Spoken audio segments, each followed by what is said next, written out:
essas mazelas do ministério, e vai acabar que a gente vai meio que continuar no assunto, né? Porque é impossível tratar desse tema sem tratar também dessas armadilhas do ministério pastoral. O que a gente tem visto ultimamente no meio evangélico, né, com relação a pastores? Essa ideação suicida, né? Essa coisa do cara pensar muito em dar um fim ao sofrimento dele através da morte. Então, assim, tem dois tipos de questões com as quais eu tenho lidado, que me assustam muito. A primeira é essa questão do cara que realmente pensa em tirar a vida. Sabe? Não é só é uma ideação suicida, mas é uma coisa assim. Eu já pensei muitas vezes em tomar veneno, por exemplo, né? E o outro lado da moeda é o cara que não tem coragem de fazer isso, mas que ele quer morrer. Então a morte para ele é uma saída. Então, assim, flertar com a morte como uma saída é complicado, porque é como diz aquele ditado, né? A ocasião faz o ladrão, né? No caso do suicida, às vezes a ocasião pode fazer o suicida também. Faz o defunto, porque é um momento onde a única saída... Lembra que eu falei, né? Falei, pô, às vezes eu falava com minha esposa, eu falava assim, cara, não tenho o que falar. Só que eu recorri a outras instâncias, a rede de pastores amiga e tal, pá. Mas tem um cara que já recorreu a tudo. E ele para e pensa assim, agora realmente acabou. Aí a gente pensa assim, pô, mas isso não é uma falta de fé? Cara, assim, Kiaka pode falar melhor que eu do que isso aí. Você pode ficar livre para colaborar, tá? Mas assim, às vezes é uma questão química. Entendeu? O cara tá com a química dele desequilibrada e ele não consegue, por exemplo,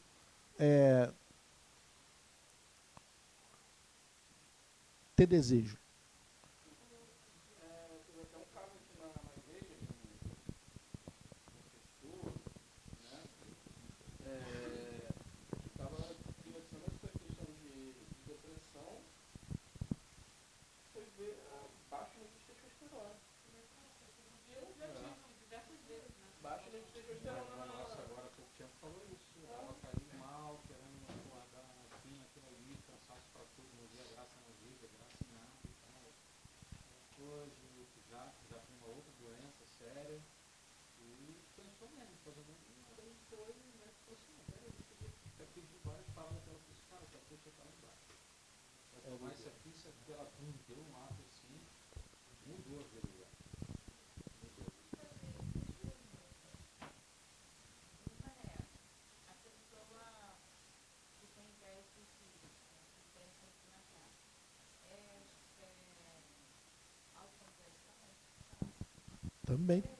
Também tem isso.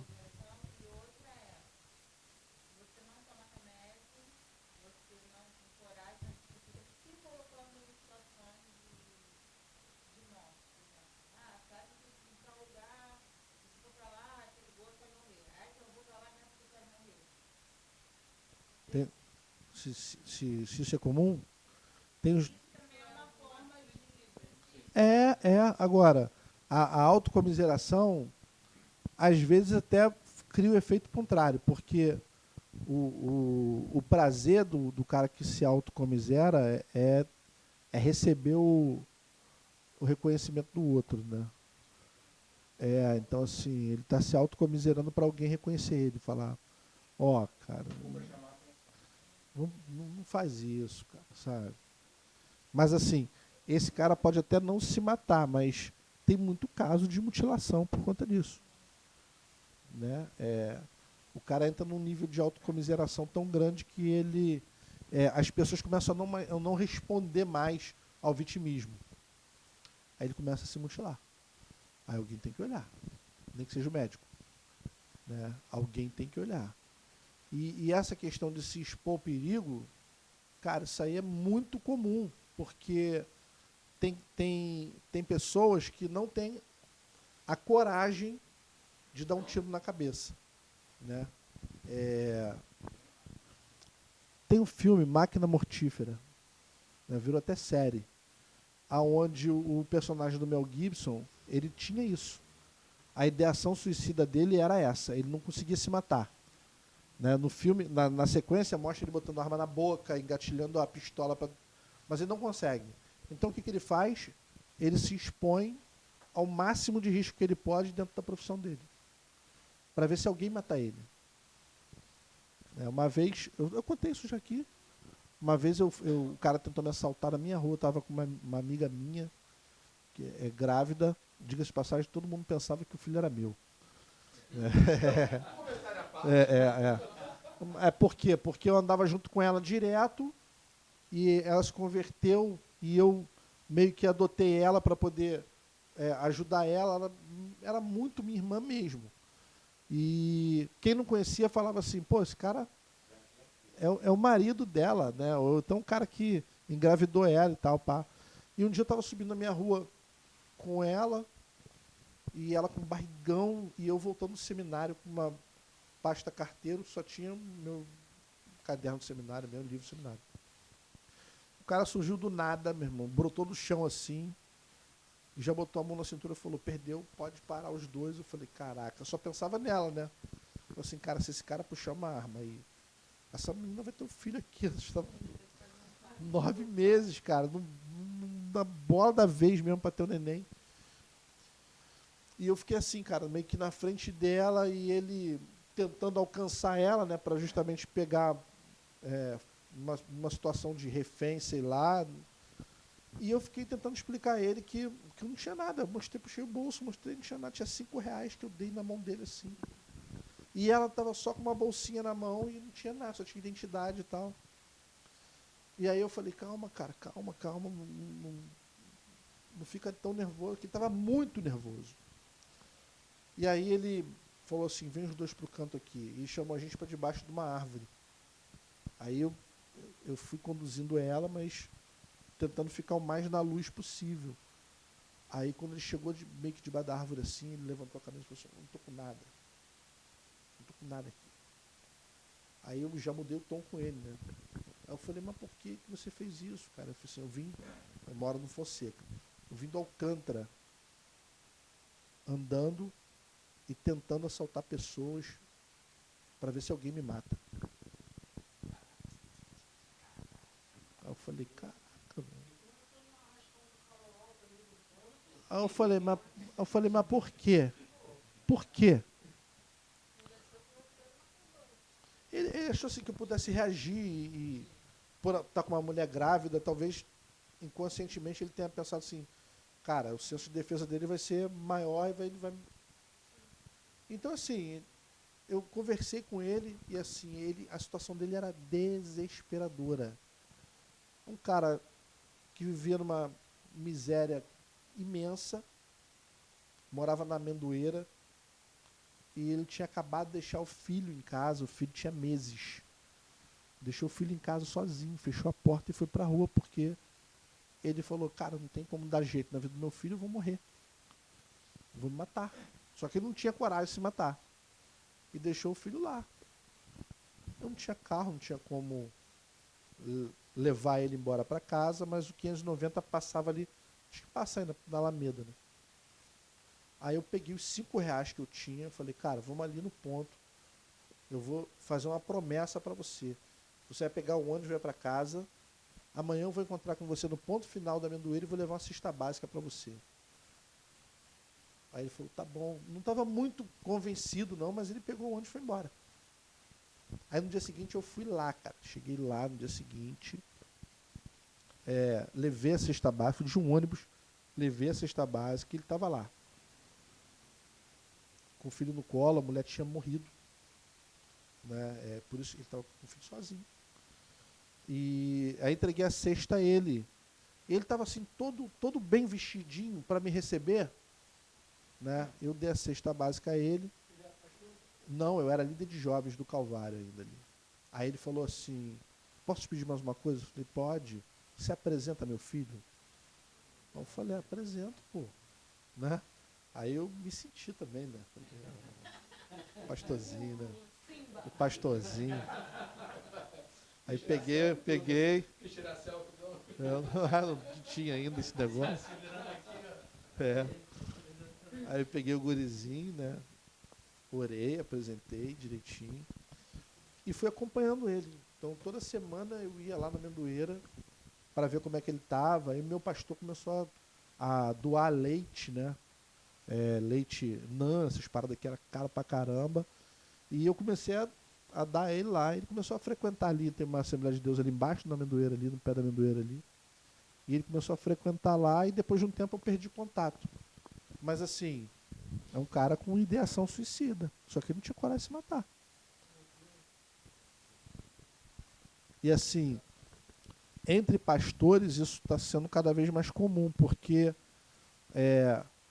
tem duas coisas que são complicadas. O roubo da expectativa e a expectativa que é criada em cima do resultado.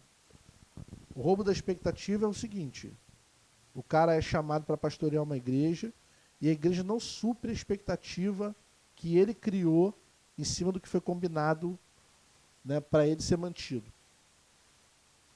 E aí a situação vai se complicando, ele vive aquela questão do é pouco, mas é o que tem, a família vai começando a cobrar, ele vai ficando sem saída porque os problemas do ministério vão se avolumando, e aí chega uma hora que, por uma questão do desequilíbrio mesmo do aparelho psíquico, ele resolve dar fim à vida, porque ele não vê mais saída. Ele fala, cara, a igreja não me valoriza, minha família não me valoriza, a membresia não me valoriza, ninguém me valoriza, eu preciso ir embora daqui.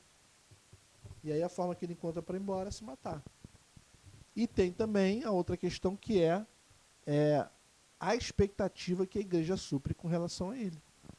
Então a igreja chamou o cara achando que o cara é um mega vivalista que vai levar a igreja de 50 para 500 pessoas. Vão passando os anos, a igreja ao invés de crescer diminui, e aí acontece a mesma questão.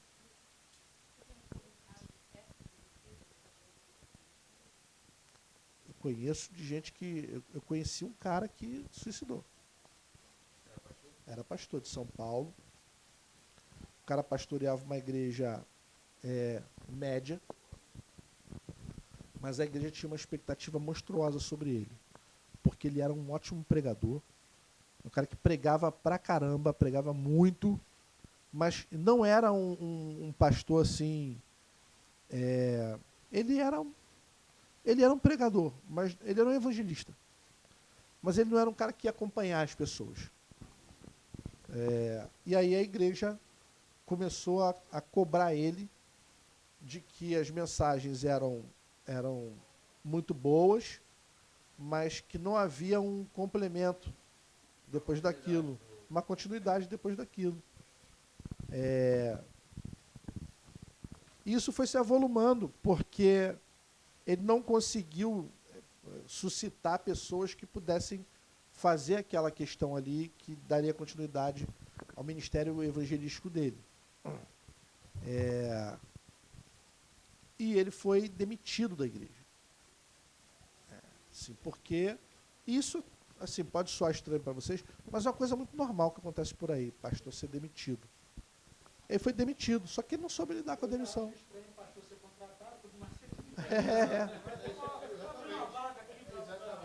Ele não soube lidar, cara. Ele não soube lidar com a demissão. Conselho, Tem a assembleia, tem um conselho, por exemplo, na igreja presbiteriana, o cara fica sem campo. Na igreja batista, a assembleia vota. Ele não era batista. Acho que ele era congregacional, e aí ele foi mandado embora. E assim, para você se reposicionar dentro da congregacional é meio complicado, porque tem distrito, um monte de coisa. Aí você precisa ir, congregar durante um tempo, para depois você está apto a concorrer a uma sucessão pastoral lá. Tem um período de experiência. Só que ele não aguentou, não foi por questão financeira, não, nada disso não. Foi a rejeição mesmo. Ele não soube lidar com a rejeição e se isolou, começou a viver uma vida isolado de todo mundo, abandonou o ministério pastoral, digo a operação, né, a forma de pastorear a igreja. Ele parou geral e assim, as pessoas não conseguiram reverter esse isolamento. Não é que ele continuou da aula, ele continuou. Não, ele parou mesmo, parou com tudo. As pessoas sabiam que ele continuava tendo uma vida devocional, olha que drama. Mas que ele não conseguia superar a frustração de não ter suprido a expectativa da igreja. Bom caso que você agora chega a falar, né, o caso que o Dudu pegou. Sim. Não foi suicídio, né? Mas foi. Chegou a matar, né? Matou a mulher. Também o pastor. A mulher separou dele, aí ele perdeu o cargo, porque estava separado. Aí ele se mudou para São Paulo, voltou de um ônibus para o Rio de Janeiro com a faca no casaco. Chegou na casa da ex-mulher dele, bateu a mulher. Colocou acompanhando Deus, porque a câmera filmou tudo. Colocou acompanhando Deus, tirou.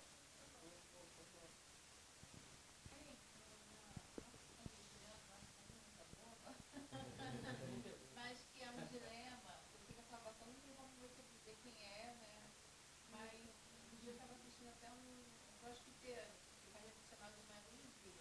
Estava um pouco suicídio, as pessoas colocando, mas como é que se perde salvação, não se perde salvação? O que você acha? Qual a sua opinião sobre a questão do suicídio e salvação? Deixa eu só botar no vídeo, que eu ia perguntar parecido. Que a da salvação é muito íntimo, não dá para saber, mas a minha dúvida é, você acha que Deus entende? Eu acho que Deus entende. Sabe por quê, cara? Porque Jesus passou por uma angústia. O suicídio é o quê? A consumação de uma angústia. É você parar e você está dentro dessa sala e você... você pensou assim, cara, eu tenho que sair dessa sala. Só que quando você olha para essa porta, você só vê parede. E você fala, cara, não tem como eu sair daqui, eu vou morrer aqui. Então, antes que eu definha aqui, eu vou antecipar o negócio, porque eu não estou mais aguentando, eu não vejo mais saída. O argumento que as pessoas usam para afirmar que quem precisa não tem salvação é que, eu não digo isso não, tá? Falando os argumentos que eu escuto. É que Deus pecou quando cometeu o maior pecado que poderia fazer, que tirar a sua própria vida. Deus te deu, então não existe pecado maior na Bíblia que A Bíblia diz que o único pecado que não tem perdão é a blasfêmia contra o Espírito Santo. Mas por quê? Né? A gente fala assim, então o que é a blasfêmia contra o Espírito Santo? Diz assim, é chamar o Espírito Santo seu bobo, né? Não é isso, não é nada disso. É porque quando você verdadeiramente peca contra o Espírito Santo, você perde a capacidade de se arrepender, é por isso que não tem perdão. Porque convencimento, né? Você apostatou. Então, assim, enquanto você tem capacidade de arrependimento, você é perdoado. Então, assim, o que a Bíblia diz? Se eu matar uma pessoa, né, tem perdão para mim. Se eu, sei lá, mentir para alguém, tem perdão para mim. A única coisa que não tem perdão é a blasfêmia contra o Espírito. E aí o autor de Hebreus, ele é específico, ele fala assim, só pode pecar contra o Espírito Santo quem uma vez foi iluminado. Porque eu não posso pecar contra o Espírito Santo se eu não conheço o Espírito Santo. Eu só posso blasfemar contra o Espírito Santo se eu conscientemente souber que ele existe e conhecê-lo. Todo mundo já. Acho que é muito difícil assim falar. Quem não conhece. Assim, quem não ouviu, entendeu? Mas eu acho que é diferente. o termo é o seguinte, você precisa ter sido iluminado. É isso que o autor de Hebreus diz. Você precisa ter sido iluminado. Você precisa ter tido uma experiência com o Espírito, viver com o Espírito Santo. E depois você, sabe, chegar para o Espírito e cortar relações com o Espírito mesmo, assim. Apostasia. Eu nem sei explicar o que é apostasia, porque É um troço muito distante da nossa realidade. Não, Judas sofreu pra caraca.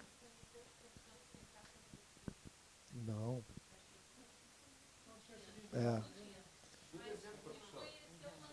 O que acontece com Judas é remorso, entendeu? Assim, tem uma diferença de... Traiu a figura mais importante de toda a reunião. Tipo, alguém está aqui, traiu o pastor João, o maior cara de pau aqui, todo mundo, uma pessoa que ele ajudou, beijou. Então, para todo mundo aqui, não foi só o íntimo dele também. O que os outros vão pensar agora aqui, que eu não tenho mais espaço. Não. Olha o problema de Judas. O problema de Judas é o seguinte. Ele vai lá e vende Jesus. 30 moedas. Aí os caras vão lá fazer o quê? Fazem um pagamento para ele. O que ele faz com aquele dinheiro? Ele pega aquele dinheiro e vai tentar comprar um campo, né? Que o pessoal chama de campo de sangue e tal, pá. Só que quando ele vai comprar o campo, ele se arrepende. A Bíblia não diz que ele teve remorso, a Bíblia diz que ele se arrepende. O termo é arrependimento. Ele pega aquele dinheiro e vai fazer o que a lei manda. O que a lei manda fazer? Se você traiu alguém por dinheiro, qual é o perdão do seu pecado? Você precisa devolver aquele dinheiro. Ele foi lá e tentou devolver. Só que o que os caras fizeram? Vendeu.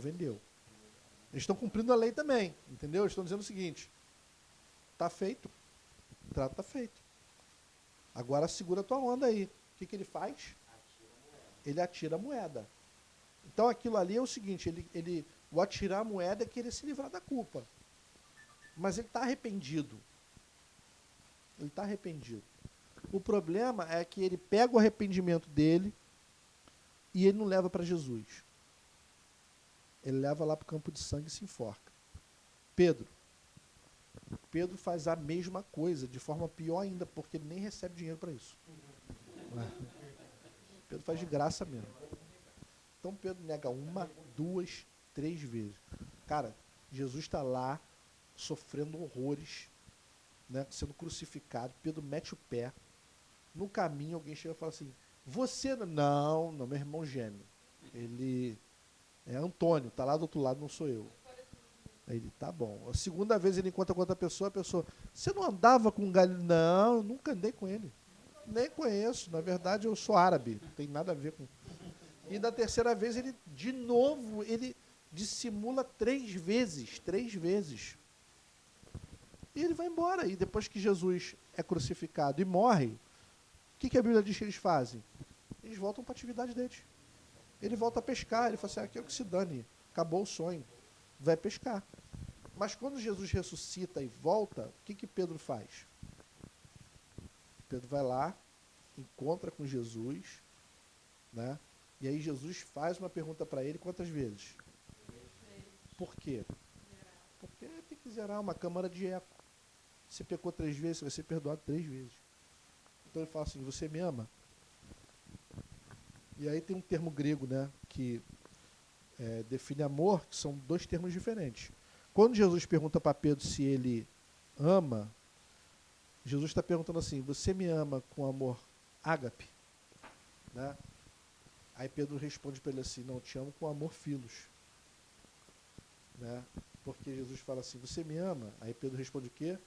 Sim, eu te amo. Mas ele não responde com o mesmo tipo de amor, ele responde com um amor diferente. Jesus está perguntando, você me ama de todo o coração, entrega tudo. E Pedro está dizendo assim, não, eu te amo. Te amo, cara. Você sabe que eu te amo. Na terceira ele fala, você sabe que eu te amo. Você sabe a forma com que eu... Você sabe da minha limitação. Você sabe que a forma que eu te amo é diferente da forma como você me ama. Né? E Pedro sabe o seguinte, que ele está na roça, porque a forma com que ele está respondendo a Jesus não é a forma com a qual Jesus está perguntando a ele. Ele responde com um amor, digamos de passagem, assim, inferior. Você me ama de todo o coração? Eu te amo, eu tenho um limite para te amar, mas eu te amo. E no final ele fala, você conhece meu limite, cara. Não vou ficar te jurando uma coisa que eu... Você sonda meu coração. Aí Jesus fala assim, então apacenta os meus cordeiros aí. E vai embora. O que Jesus faz? Jesus entende a limitação de Pedro, mas Pedro é humilde para chegar para Jesus e dizer assim, eu sou um cara limitado, eu tenho meus problemas, eu te neguei, mas eu entendo que é só em você que tem caminho. Então, a gente vai caminhar, ainda que não seja da maneira ideal. Hoje vai ser da forma real.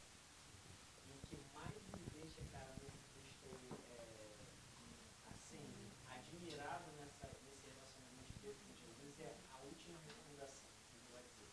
A última recomendação de Jesus para Pedro é: Pedro, quando tu te converteres, darás testemunho. Cara, o cara andou 3 anos e meio com Jesus, viu milagre, participou, né, viveu aquilo ali.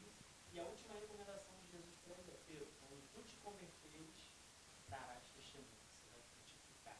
Você É. realmente vai produzir. Eu falei, caramba, e hoje? Pô, meu irmão, a gente vai contar o nosso tempo de evangelho, mas será que realmente a gente consegue testemunhar a ponto de entender que se converteu? É muito maneiro isso, porque a tradução literal é confirma os teus irmãos, né? Ele tá falando, Jesus está falando assim, cara, você ainda não é crente, mas você vai entender tudo.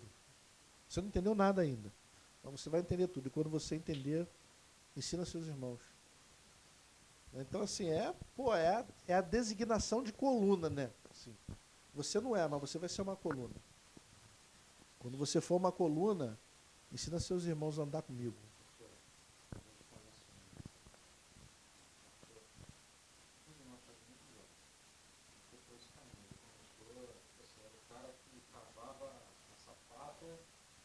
Entendeu? Da obra até botar aquilo. Esse cara. A vida toda, assim. Fazer alguma coisa, tem dia a massa cedo, à noite tem que estar lá pregando e vai por esse cara. Só que ele entrou no mundo, já foi assim, estressado com tudo isso, anos e anos estressado e tal, e Deus direto, e o cara começou a ficar depressão. E o cara, tipo assim, ativão, entendeu? O cara depressão mal. E ele começou a dizer que ele via vultos andando com ele. Chamava de vulto. Ele falou que tinha um cachorro preto, enorme, que ficava olhando para ele, olhando o livro e tal. Isso lá, até um dia que a mulher dele chegou e procurou ele e estava lá em cima da casa, já no shopping, que já estava na aberta, assim, só que não. Quando ela falou com ninguém, ele disse: quê? Cara, como, entendeu? Como que ele chegou a esse ponto? Já estava pronto lá, pendurado. Para se jogar a mulher dele, que ele era assim. Nem sabia mais o que estava acontecendo. E aí desceu e tal, aí foi procurar ajuda, não sei o que e tal. E essa mulher passou. Por um pouco ele já tinha se jogado, entendeu? E um cara que sempre foi muito bom de cabeça, sempre foi, mas chegou numa hora que A pressão é muito grande. Então, que Augusto até sussurrou aqui a ideia, a questão do burnout, né? Cara, o burnout é isso, é quando você se consome, queima. Você queima por dentro, aí daqui a pouco você só tá aquele fósforozinho queimado, assim. Você não tem mais reação, não tem mais desejo, não quer fazer mais nada. Só resta morrer.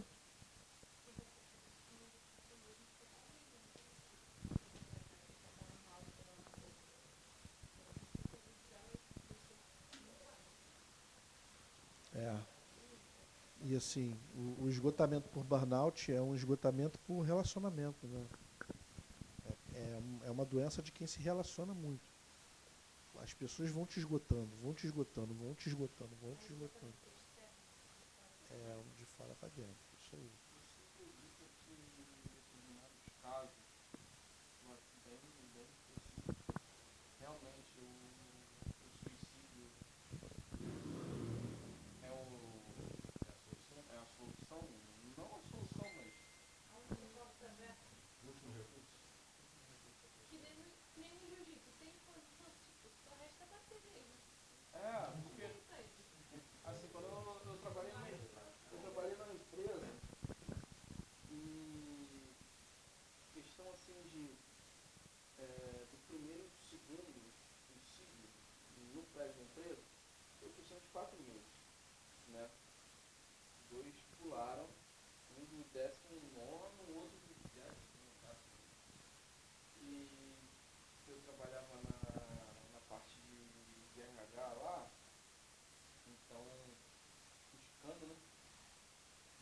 desgraça.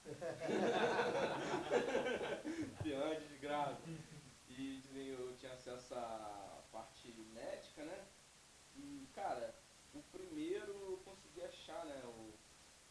Ele era contador e ele matou a filha dele depois que a filha matou a esposa. A filha era viciada em não lembro o quê, e já estava fora de casa há um tempão, entrou em casa, doidona, atrás de dinheiro, qualquer coisa para comprar droga. Aí matou a mãe e ele teve que matar a filha para tentar defender a mãe, mas só que não deu tempo. Aí ele ficou internado, um tempão e voltou a trabalhar, com 3 anos trabalhando e no dia. Então, a professão porque a solução era se matar. É, que tinha a situação bizarra. Eu acredito muito em influência maligna em relação ao suicídio, porque eu já passei por isso. Quando eu tive minha filha, era adolescente, e passava muito tempo sozinha em casa. E houve, joga ela, depois se joga. Aquele desespero, né? Joga ela, depois se joga. Muitas vezes eu ouvi isso. Mas teve misericórdia e não vi. Agora, dá para explicar o que você sentiu? Não dá, né? Não dá. É assim, esse é o problema da ideação suicida. Você vai perguntar à pessoa assim, o que você pensou na hora?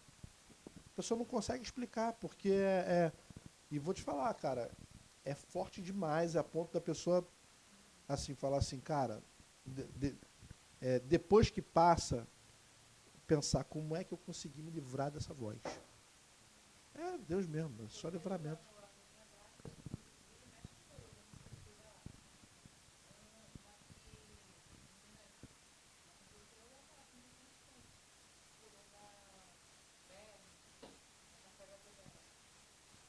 Uma pulou, 2 dias depois outro pulou, no mesmo lugar. E teve uma que ficou. Então, todas abalam, né? Mas ela perdeu o filho, e aí ela tomou calmante, abriu o gás da casa dela, o fogão, jogou um edredom e ficou lá. Assim, porque quando você se joga assim na cabeça, você não sofre, né? Outra também com chumbinho, toda revertida, porque estava muito dolorida. O gás, ele tinha quando pensou, né? Se apaga já era. O que ela explodiu, a cabeça explodiu essa do gás. E essa do chumbinho também, ela toda revertida do chumbinho, acho que até que já acredita. Muito forte, muito tratamento. Para você ver, né, assim, essa questão da ideação suicida, ela não escolhe religião, entendeu? Ela realmente ela ataca todo mundo. Assim, a gente que é cristão, a gente entende que existe um fundo nesse negócio que é o proveito que o diabo tira da nossa fragilidade. Então, assim, às vezes você é como diz lá o advogado do diabo, né, o filme, né? O cara fala assim, pô, o diabo me colocou nessa situação. Aí o cara vai corrigir ele e fala assim, o diabo só monta o palco, quem vai lá dançar é você. Entendeu? Assim, o diabo monta o palco e a gente vai dançar. Entendeu? E dali por diante, meu irmão, vem os sopros, vem as questões e tal, pá. Tem um pastor, o pastor da Betânia, Josué Rodrigues, ele fala uma frase. Ele falou isso uma vez para a juventude, eu nunca mais esqueci. Ele falou assim, se você não quer comer fruta podre, não ande no pomar do inimigo. Guardei aquilo pro resto da minha vida, eu era moleque. Aí eu falei, caraca, verdade. Mano. Aí dá até um exemplo, né, de uma maçã bonitona, né, mas quando você morde, ela tá podre por dentro. Então eu falo, se você não quer comer fruta podre, não anda no pomar do inimigo, porque o pomar do inimigo é frondoso, bonito, mas quando você vai comer, a fruta está podre. Então, tem situações na nossa vida que elas se apresentam assim, frondosas, bonitas, mas quando a gente vai e entra nela, cara, aí é que a gente, quando a gente acorda, já está no pé da janela para se jogar. É isso aí, é isso aí, é isso aí. Mas o relato das famílias são, nossa, eu estou passando depressão. Ou ninguém não vivia para essa delícia. Era depressão sempre, essa situação. Ou assim, a pessoa se matou. Pô, sua mãe está com depressão há muito tempo. Ou então, ai, como é que eu fiz isso? Ela conseguiu perceber, porque ela estava sempre feliz, postando as coisas fazendo vídeos no Facebook, isso aqui, isso aqui. Na verdade, né, existe essa aceitação também, né, porque muita gente não aceita que essa doença existe, né? A maior parte da ignorância que a gente vê, assim, os caras falam, isso aí nada é doença, isso não existe. Então, já ignora a doença. Então, se já ignora a doença, se tem alguém do lado com a doença, já não percebe. Isso, exatamente. Aí você vê, tem esse ignorar da doença, né? Tem aqueles que entendem a doença, que realmente sabem que existe, mas não sabem o recurso para dar essa ajuda, né? Qual é o apoio? Não, eu sei que tá, mas aí, o que eu faço? Vou conversar, falo com o meu pastor, expulso, né, aspecto espiritual e expulso, o que eu faço? Então existe, né, o que realmente desconhece, o que conhece não sabe como tratar, e realmente quem conhece ajuda, que são essa minoria. Ainda existe um preconceito imenso com o psiquiatra, né? A minha sogra, por exemplo, minha sogra, cara, ela é uma pessoa esclarecida, ela não é uma pessoa assim, que não teve oportunidade, não, ela teve oportunidade, estudou tudo, teve uma criação legal, pá. Outro dia, minha cunhada, que estava muito deprimida mesmo, passou a pandemia, assim, ela estava deprimida antes já, mas ela estava funcionando. E na pandemia ela parou de funcionar. Aí ela teve que ir no psiquiatra, ela foi no psiquiatra, de boa, ela não resistiu para ir não, foi. Aí a minha sogra, conversando com a minha esposa, ela falou assim, viu, Bianca foi no médico de maluco. Cara, aquilo me deu uma vontade na hora de falar com ela, de dar uma chamada nela, mas assim, eu falei, cara, não vai valer a pena, vou entrar numa discussão aqui que só vai me prejudicar, né? Aí a Érica tem cabelo na venta, é fogo, né? Aí ela falou, que médico de maluco é esse? Aí ela foi médico de maluco, mexe na psiquiatra, né?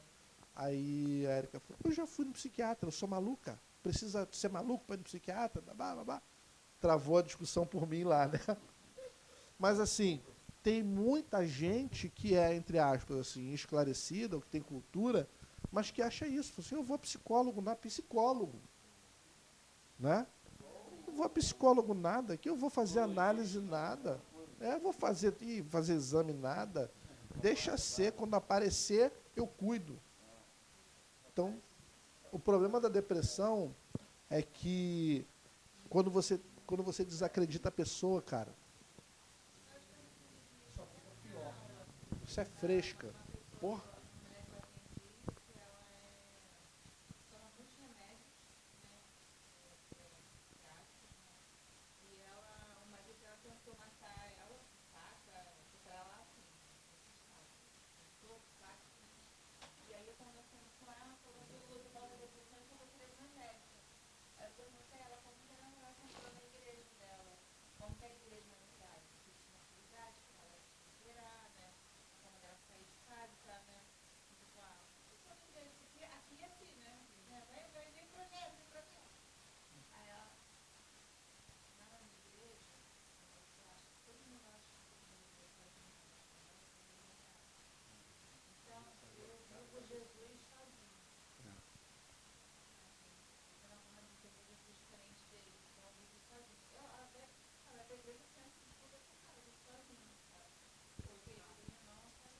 Outro dia eu atendi uma pessoa, aí a primeira sessão da pessoa, e eu percebi que assim, ela tem um histórico muito difícil. Tem um histórico difícil, mas está superando. Ela perdeu 5 pessoas em um ano da família: a mãe, o pai, irmão, tia, assim, 2 de Covid, uma de câncer, outro de acidente. Morreu 5 pessoas em um ano. Então, cara, é difícil de você elaborar isso, né? Porque é mãe, é pai, é irmão, é tia que criou ela, é avó. Então, ela estava assim, perdida. Ela foi no psiquiatra, o psiquiatra deu um alprazolam para ela tomar. Um remedinho para ela ficar menos ansiosa, para ela descansar, para ela relaxar e tal. Cara, para ela me contar que ela estava tomando alprazolam foi uma luta. Isso porque eu sou analista dela. Ela, não, porque assim, eu vou tocar numa coisa que eu queria.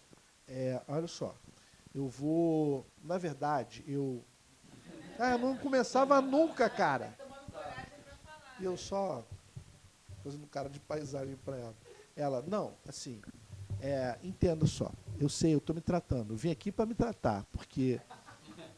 Essa pessoa que a gente disse entrou 7 vezes. E a técnica de enfermagem, tava com a todas as vezes Ainda bem, né? que ela fez, Tá fazendo o negócio direito, né, Ken? tentando com as medicações que ela trabalhava. Ela foi afastada do trabalho por conta disso, que ela tinha essa medicação e ela tentava.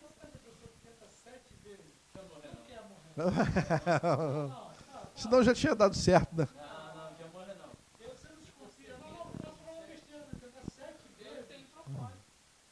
Acho que não quer, pô.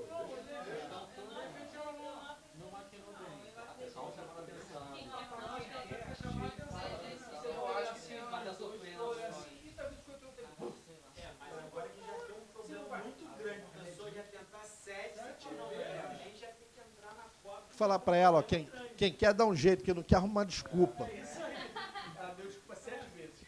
Não, mas 7 vezes? Pode ser que ela seja essa pessoa que quer morrer, mas não quer se matar. Acredita, tá nessa Entendeu? Ela está sinalizando. Está falando assim, ó. O suicida mesmo, ele planeja tudo, né? planeja e faz. E é outro caso que acho que eu comecei até em uma dessas aulas, né? Que ela falou um negócio da BR, tudo aí. A gente não vê isso noticiado, né? Na Eu ponte, achei né? Na muito ponte eles estranho. pulam direto lá. Pula direto da ponte, tá Mas passando. não pode divulgar, não pode, não. Várias vezes eu passando na ponte ali, tô vendo um carro parado assim, e o cara falou, não, você não viu não, o cara Você pulou, incentiva. pulou. Esse carro tá ponte. Acabou de pular, o cara. Acabou, e eu nunca vi isso noticiado, nem no Facebook, nada. Agora, com relação. Fala aí. A barca hoje em dia, né, antigamente aquela porta lateral, né? Virava e mexia. Acabou de pular. Daqui a pouco a barca parava, tinha que voltar a pular. Pular da barca, Mas no meio da Bahia, né? Não, mas aí que fica tá, né? né? a barca em movimento. No meio da Até a barca lá, aí ela para, aí vai. Um abraço. Né? Agora isso aí, se não fosse assim, eu não via cara, pulou da barra lá atrás, o pessoal soube viu, um monte de começa a pular. Igual esse caso. A mulher foi lá na ponte e pulou. Alguém soube, a pessoa vai exatamente no mesmo momento. Aí Então, começa. por causa da passarela. Por isso que eles Eu até falei que eu te starta a pessoa querer fazer também. Porque acaba divulgando o acesso, tipo, alguém já tem aquele desejo lá no fundo. Eu trabalhei na ANAP hoje, né? Era supervisor da ANAP. Aí virava e mexia e começava a ligação, né? Aí ia pro setor de emergência, quando explodia esse negócio todo em tudo, explodia lá no setor. Aí ligava a pessoa e sempre pensava, se tiver um vazamento aqui na minha casa de gás, né? Eu morro em quanto tempo? Eu falei, mas senhora, tem um vazamento? Existe assim? Eu pedia para perguntar, pô, perguntar se existe.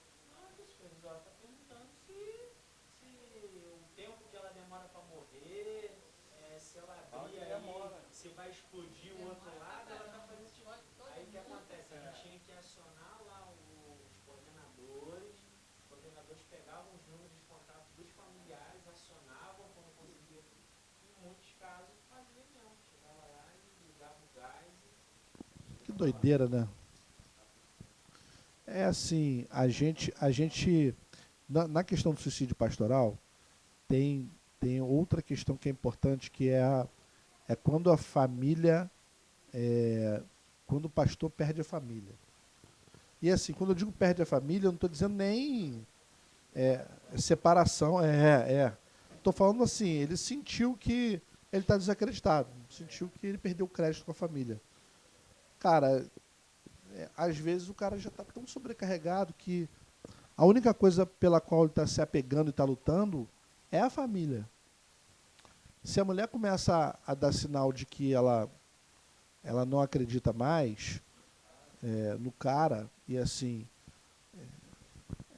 para quem tem uma ideação, é um pulo para cometer o suicídio, porque talvez aquele seja o único elo que ainda liga ele aqui nesse mundo.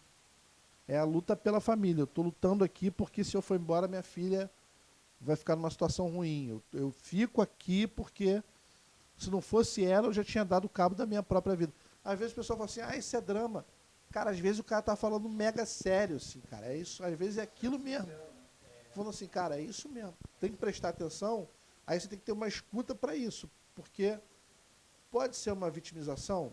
Pode. O senhor vai pagar para ver? Entendeu? Tem um cara que chega no gabinete, cara, e despeja tudo em cima do pastor, tudo. E às vezes é aquilo que o pastor está passando. Entendeu? O pastor está assim, ele fala no dilema assim, se eu pudesse, eu dava a mão a você aqui e pedia para você orar por mim, que eu estou na mesma situação. Então são coisas que esse cara, ele está tendo um escape, que é ir para o pastor e jogar bomba no pastor, porque é isso que membro tem que fazer mesmo. O pastor, ele resolve o problema do outro, você vê assim, resolvendo o problema de todo mundo, e às vezes é uma coisa que é fácil dele falar, gente, eu falei, você vê a mágica na vida dos outros. É. E talvez por isso seja um dos motivos que é tão perigoso uma pessoa ser pastor ou ocupar um lugar alto assim no ministério sem ser uma família. Sim. Mentor. Sim. Não, se você faz tudo isso, porque é família. É muito difícil. É a rede de apoio. Cara, a família é a primeira rede, cara. Se tudo bem, imagina se os pais dos pastores. É. Por exemplo, fica sozinho, ele é um tremendo para-raio. As pontes sobe, não tem pra onde ir. Aí volta na questão da remuneração lá atrás, entendeu? Por quê? Porque no fim das contas, o pastor é meio psicólogo, ele é meio advogado, ele é meio tudo, entendeu? É assim, é o Severino, é aquele cara que joga nas 11 ali, e assim, aí vem um problema, aí vem o mais. Mas se ele não der conta, aí a igreja põe ele na cruz. Ninguém olha assim, pô, esse cara conseguiu aliviar a dor de 100 pessoas, aquele não conseguiu. Não, é assim, cara, o cara não conseguiu dar conta desse problema. É isso aí. É tipo aquela situação da fé. Você está falando não. Isso aí. É isso aí. A gente não percebe isso, por quê? Porque a gente vai naquele... Tem um tratado de Freud chamado Psicologia das Massas. Ele diz o seguinte, o indivíduo se comporta no coletivo diferente de como ele se comporta sozinho. Então, quando ele está sozinho e ele vê uma coisa acontecer, ele tem um julgamento. Mas se ele estiver aqui e alguém emitir um juízo antes dele emitir, ele já vai ser influenciado pelo juízo do outro. Ele já vai começar a falar assim, Pegadinha do portão, né? é isso mesmo. Se pegou, arrebenta. O cara arrebenta, é isso aí. Arrebenta ele. O cara vai na pilha do fortão. Por quê? Porque o fortão promove o apoio que ele precisa, de repente, para ele se autoafirmar, ou até para ele ser falso. Então, assim, no Tratado de Psicologia das Massas, quais são os dois grupos que Freud cita? Exército e igreja. Por quê? Porque são dois grupos que são comandados por um capitão, entre aspas, e que esse cara é quem dá a diretriz para o coletivo. Então, se o cara está no campo de batalha e ele fala, meu irmão, a estratégia está traçada, na hora que nós dermos o sinal, a infantaria vai ter que avançar e nós vamos para dentro. Meu irmão, quando ele der o sinal, o primeiro for, o resto vai. O resto vai. Não tem jeito. E o pastor é a mesma coisa. Na hora que o pastor monta a estratégia, ele diz vamos, na hora que o primeiro fiel for, a igreja vai. E você vê que o pior é que realmente há essa manipulação, Pro lado ruim.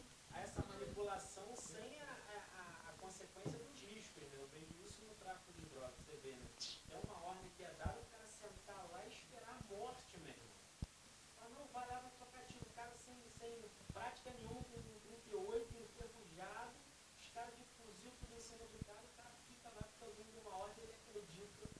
Exatamente. Mas essa é o quê? É a psicologia da massa. Assim. O cara tá num coletivo. No coletivo tudo muda. No coletivo não é mais você, é o time. É por isso que, por exemplo, final de campeonato. Cara, geralmente ganha, né? É claro, o melhor time, mas o time mais motivado. Né? Teve um campeonato brasileiro, o Luxemburgo ganhou com o Palmeiras. Cara, não, foi um paulista. Ele ganhou com o Palmeiras, sabe como é que ele fez? Ele chegou na pré-eleição. Antes do jogo, o cara rasgou um pacote cheio de faixa de campeão. Aí deu pros caras. Aí, ó, nós vamos entrar só para sacramentar, porque eles estão acabados. Nós vamos destroçar eles no campo. Vocês são melhores. O nego entrou no campo, foi Palmeiras e Corinthians. Palmeiras fulminou o Corinthians. Campeão, cara. Entra motivado, já com a faixa de campeão, técnico em cima, vamos. Ali não é você sozinho, ali é o coletivo. Pô, o nego dá um sangue, quebra a perna do outro, quebra a própria perna, se sangra todo. Entendeu? Tem um documentário do Flamengo, que até o Rondinelli, que é o Deus da raça. Mas o que consagrou o cara? Numa final, Flamengo e Atlético Mineiro, meu irmão, o técnico do Flamengo motivou os caras, vocês têm que deixar tudo lá dentro, a vida lá dentro. O Reinaldo foi bater uma bola da meia-lua, não, o Reinaldo do Atlético. O Rondinelli pulou com a cara na bola. Meu irmão, o cara chutou a bola, a cara do Rondinelli, quebrou o maxilar do Rondinelli. O cara saiu todo ensanguentado. A notícia do jornal era sangue, suor e pancada no Mineirão. Quando eles vieram para o Maracanã, o Flamengo explodiu o Atlético. Por quê? Cara, o coletivo.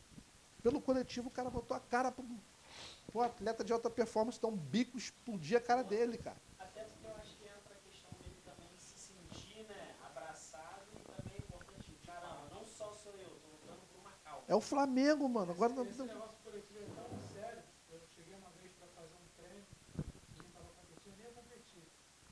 Aí o cara não estava competindo, eu entrei. Aí eu estava tentando ficar em pé. Aí o treinador, um cara, excelente treinador, Fábio, ele parava do meu lado, o time vai perder por sua causa. Ixi. Falei, caraca, eu carregava esse peso. O time, lembra assim? O time vai Eu perder. nem treinava. Nem treinava. Ia pra lá, ficava correndo da TV. Ganhei no boxe. Jogou no dia do campeonato. Pô, mas é isso que ele falando, rapaz, eu falei, meu Deus, eu não carreguei esse peso todo. Ele tava todo, falou assim, E aí, outro coroa de cabelo branco lá. Aí matou os coroas assim, mesmo do boxe. Ganharam o Zé, ganharam O cara gritava do meu lado assim, mas aquele falou, pô, vambora, a gente vai perder por sua causa. Eu falei, se você que o time vai perder, eu falei, meu Deus do céu, eu tenho que desmaiar aqui. É o time, é o time.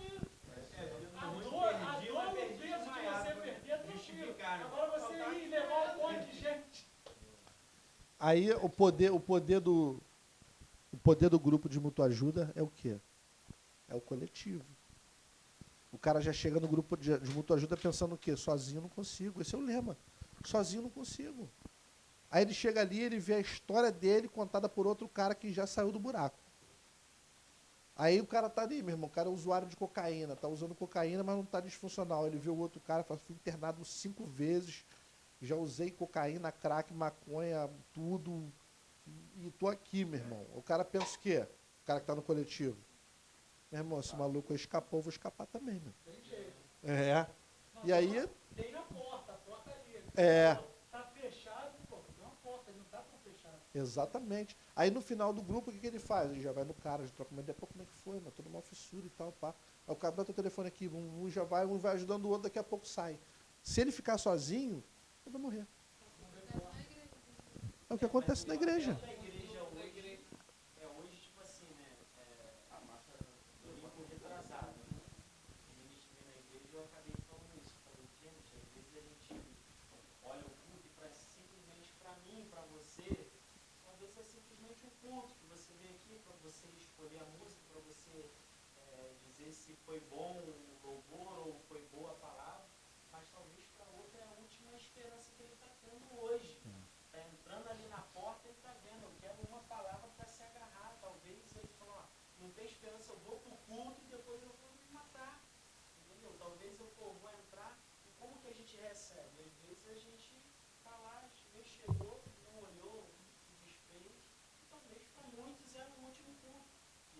sabe qual é o ponto dele. Então, a importância do coletivo no ponto, e às vezes a gente acaba não fazendo isso, não tendo esse coletivo, né? Essa motivação que eu falo, em questão de abraçar uma recepção na porta, né? Você chega lá e já tem um já olhando na cara de novo pra você.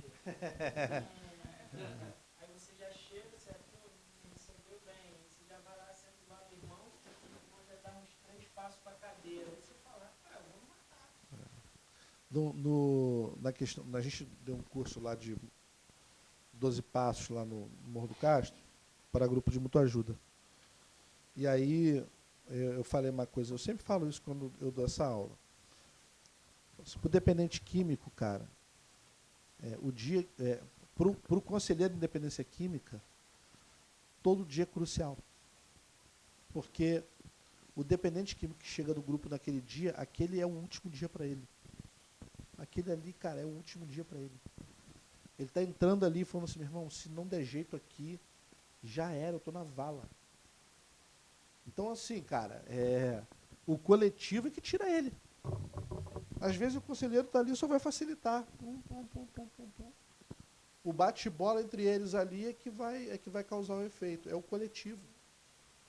Com suicídio é a mesma coisa. Por isso que existem grupos hoje que são de prevenção ao suicídio. O cara que tem ideação ao suicídio. Tem. No Brasil também tem. Tem. Aqui a gente tem um sistema de telefone. Você pode ligar para o número do CVV e aí o cara vai lá e vai estar te atendendo. Qual o problema? E o cara está treinado para tentar te tirar da ideia momentânea de suicidar. Ainda que ele tenha que ficar à noite com você lá no telefone, ele vai ficar.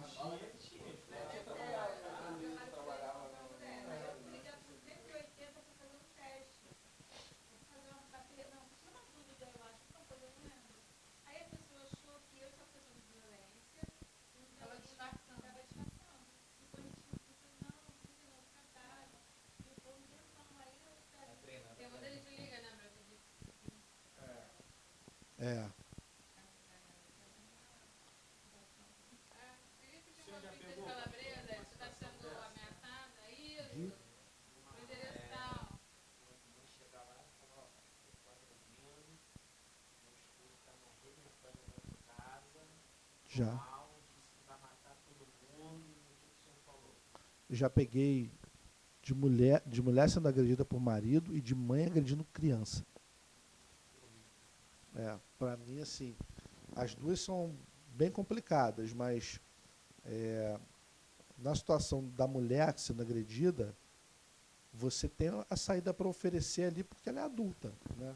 Você chega e fala assim, cara, no meu caso, ela abriu o coração e eu falei, a dúvida dela só podia separar. Não, a questão é recurso, tipo assim, porque às vezes não tem uma mãe perto, entendeu? O problema, quando tem uma mãe, você já fala, mulher, vamos fazer as coisas com a sua mãe. Quando não tem uma mãe perto, alguma coisa, o cara é o provedor, né? É muito difícil isso, porque eu graças a Deus, nunca enfrentei isso, não. No caso que eu conversei, a mulher tinha para onde ir, né, e ela estava disposta a dar queixa. Então ela foi, deu queixa, beleza. Deu queixa e foi morar com a mãe. Da queixa dele.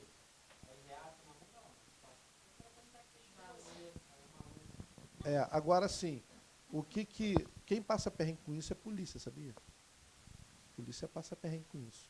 Porque eu tenho um amigo da Polícia Civil que falou, cara, toda vez que tinha uma...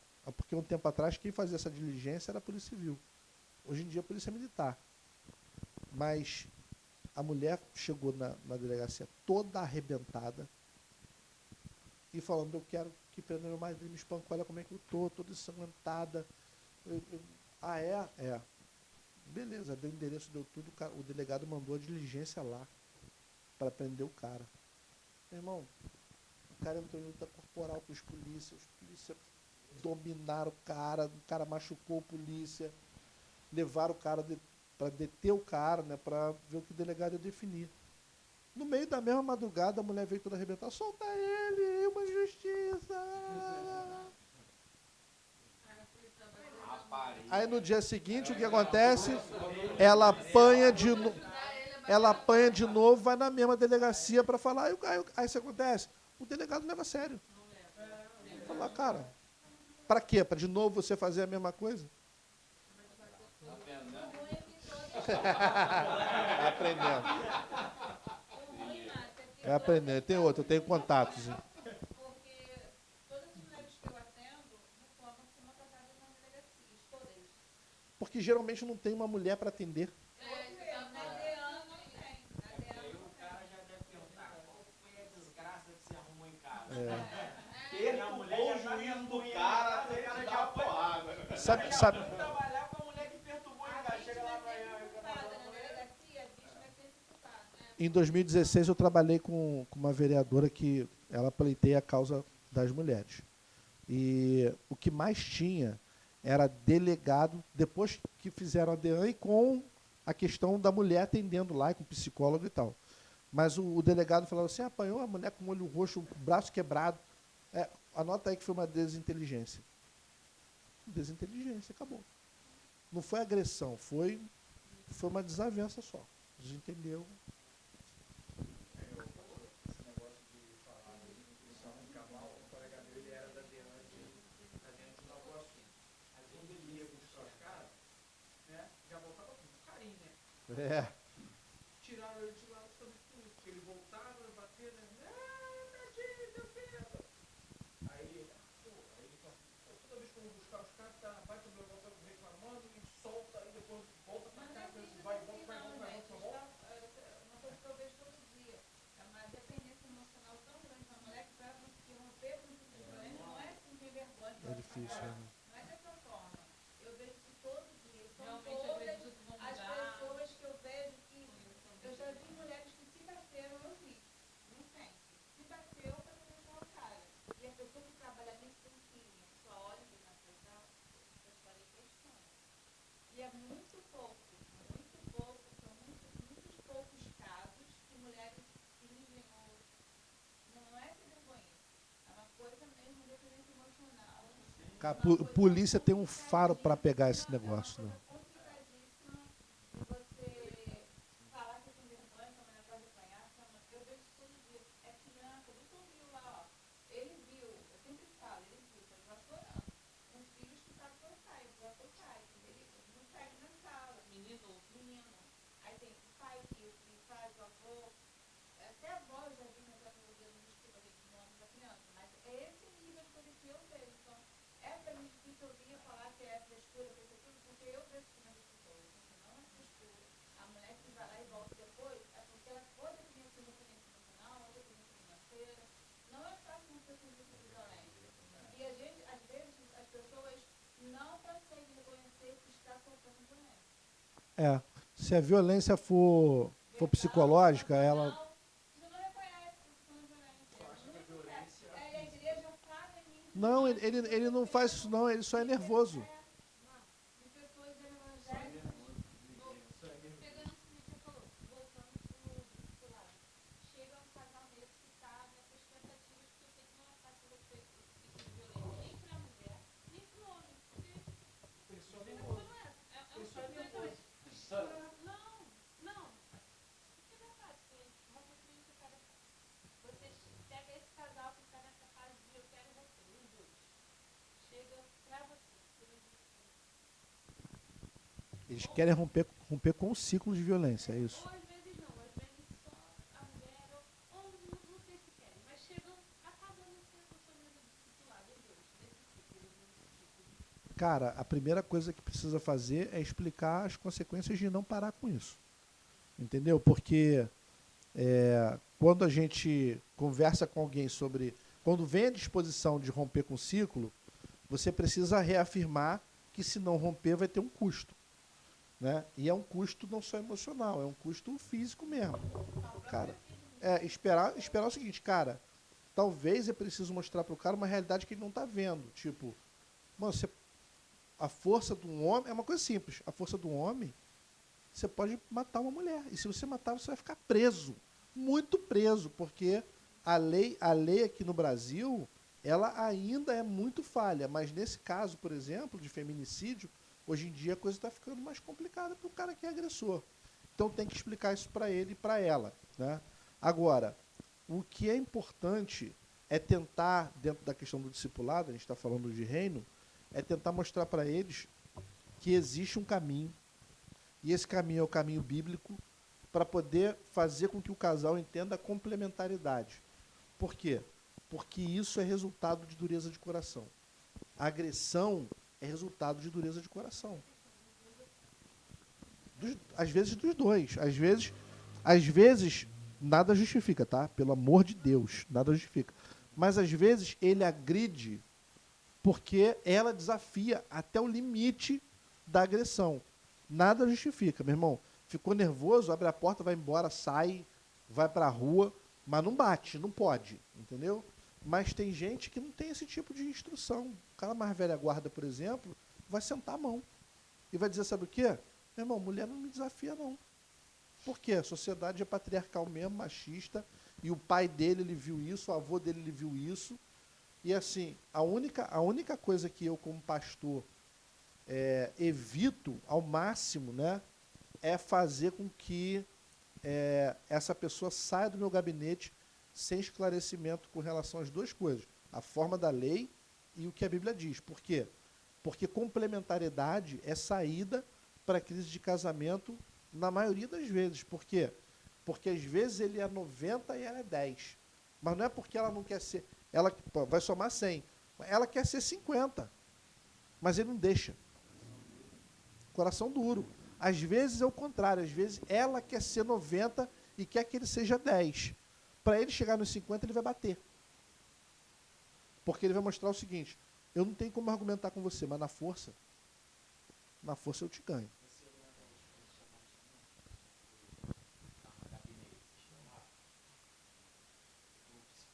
Sim, de lei. Quando... Oi, tudo bem?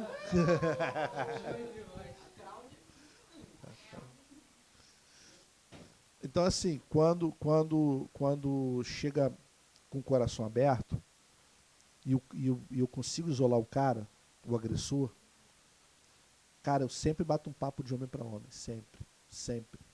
E eu rasgo mesmo. Eu falo, mano, você tá ciente que tu vai ser preso, né? Não, aí desespera, bate o desespero, porque o sangue já esfriou, né? Não, pô, meu irmão, olha só.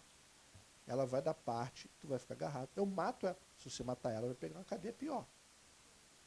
Tô dando papo reto logo para você já situar. Isso em si, sozinho, não vai inibir o cara. Porque a hora que ela irritar ele vai sentar a mão nela de novo. Mas isso precisa ser acompanhado de quê?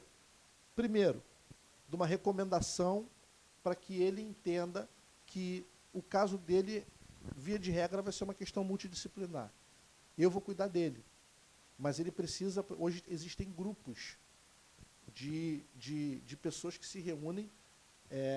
O nome não é esse, mas é como se fossem agressores anônimos, entendeu? Para o cara que tem uma questão com relação à agressividade, ir lá e desabafar. E falar, meu irmão, eu perco a linha quando a minha mulher fala uma coisa, eu sento a mão na cara dela mesmo e tal, pá. Para poder tentar, de uma certa forma... através da fala, extravasar aquilo que ele está vivendo. Eu não tenho, por exemplo, autoridade, ou autonomia, ou capacidade para recomendar ele um psiquiatra, por exemplo, né? Porque eu não sei se o problema é patológico, não sei se, de repente, é uma questão que ele vai precisar do medicamento, mas, enquanto psicanalista, eu consigo traçar algum perfil dele aí nessa situação.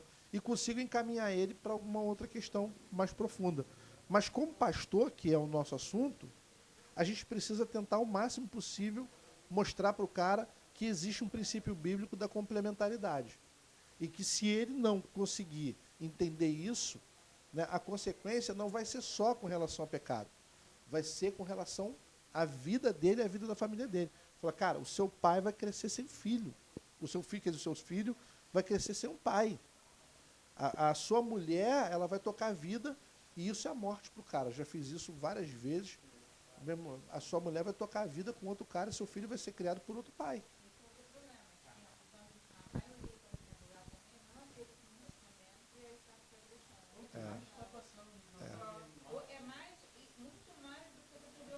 O cara não foi lá no Monte Líbano, esfaqueou a mulher, mano. A mulher tá viva. Muito mais essa coisa do posse, da posse, de não ter, viu, né, perder a mulher. Ele tá com outra pessoa. Ele tá com outra mulher, mas vamos escolher quando não é pra correr na vida, vai lá e tem uma caixa. É muito mais isso do que, perdeu a cabeça ou caixa. Eu administrei um casal lá no Castro. E é assim, ela separou dele. Ah, tá mandando aqui, Mané Paulo. Ela separou do cara, mas o cara tinha um outro perfil. O perfil dele era de autocomiseração, essa questão do vitimismo e tal. Ele assumiu uma postura de se colocar como vítima do negócio. Mas, cara, o tipo de agressão que ele praticava com ela era outro. Ele depreciava ela. É moral. Então, era tudo assim. Ela tá na igreja, cara. Ela sentada num banco, ele sentado no outro. E ela fez uma tatuagem aqui.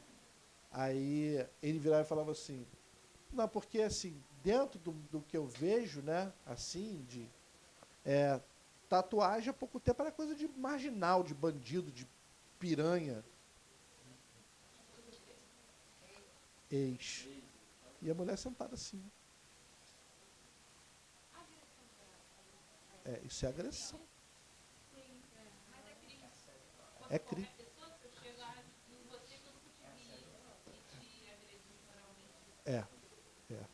Às vezes é difamação, às vezes é calúnia. A lei não nem é lei. Quem julga, quem deveria. Não dá nada. Dá um dano de moral aí só, né?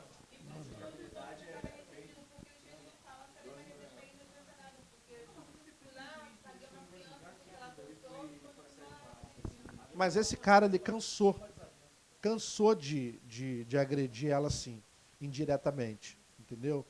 Aí eu falo assim, por exemplo, se a minha filha, por exemplo, né, ele falando, se a minha filha, por exemplo, cismar de fazer tatuagem, ele cismou com isso, cismar de fazer tatuagem também, né? Tem alguém desvirtuando ela, né? Porque, sinceramente, cara, e é daí, assim, toda a brecha que dava, ele ia lá, dava uma pancada. Ele feria. E a mulher escutando, porque ele é covarde, porque ele nunca se dirigia diretamente. Ele sempre se dirigia a mim, Mas e entendeu? o círculo? Ninguém falava nada do círculo? Eu Uma falava, coisa né? assim pesa, né? Então uma situação dessa pesa. Chega uma hora que alguém se irrita. Eu sempre desconstruía ele assim, quando ele falava de tatuagem, né? Porque aí eu falava assim, onde é que você viu que a tatuagem é pecado? Aí, não, tô falando porque o costume, eu falei, não tô falando de costume, tô falando de Jesus, onde é que você viu? Pior se você tivesse tatuado aquela coisa da conta. Não, mas tinha muitos irmãos lá no Castro, que um rapaz que é artista lá, todo tatuado. Mas ele não falava dos caras, ele falou assim, não tem nada a ver com eles não, tô falando deles não. Tô falando assim, no tempo da minha mãe, era prostituta que fazia tatuagem, né?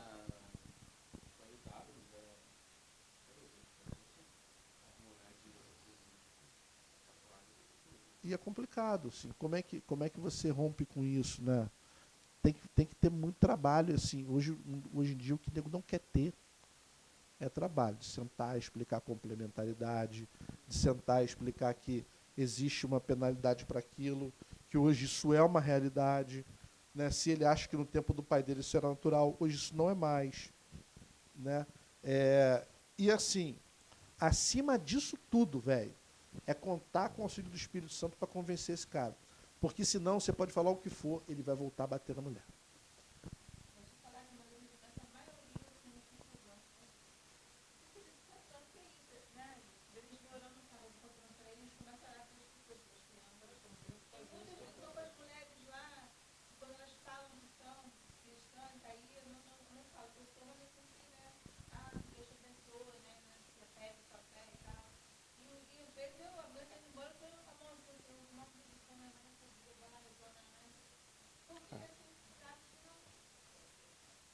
A gente sai sem esperança, né? Só em Jesus mesmo.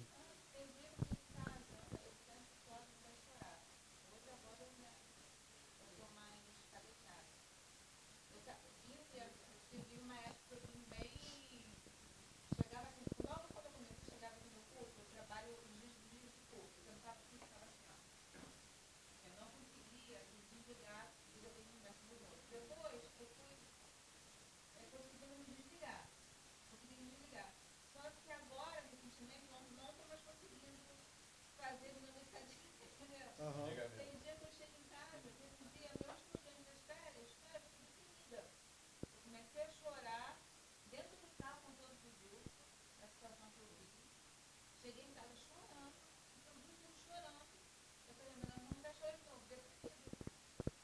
E aí fiquei de férias, né? Ah, eu vou fazer isso, não tava de férias. Aí voltei, falei, agora eu vou voltar, né? Mas assim, é muito difícil ainda sair de lá com melhor do que antes, né? Mas assim, tem dias que Assim, deixa eu te dar só um palpite, né? Só não deixa isso não te abalar mais. Isso tem que te abalar sempre. Não a ponto de você deprimir, né? Mas acho que isso tem que mexer em você sempre. É. Faz parte da sua humanidade mesmo. Gente, semana que vem a gente começa outro módulo. Eu vou pedir esse trabalho de missiologia dentro da ementa que o isso. vai ser bom o Gustavo quiser até o final, ele vai Ele foi, É vacidade pagou, pagou. ele foi devidamente ameaçado, então agora ele... Na mão não dá com o Gustavo, comigo pelo menos não dá, que ele vai me dar um nó, vai me matar. Mas eu conheço gente poderosa que pode ameaçar ele de forma mais efetiva. Sem induzir ao suicídio. Aline. Então assim... Tanto foi a ponte. Conheço 3 pessoas Poxa, que eu pensei, fizeram, eu né? pensei, caraca, pastor, eu pensei que você tinha corado a Deus, você foi na Aline antes? Não fui na Aline antes. Pior, né? Aline é um, Mais pesado. Aline é um recurso extremo que eu uso com o Gustavo. Jesus perdoa, de repente a Aline não. Qual vai ser a próxima matéria? Psicologia aplicada e missiologia 4. Eu vou dar a psicologia aplicada.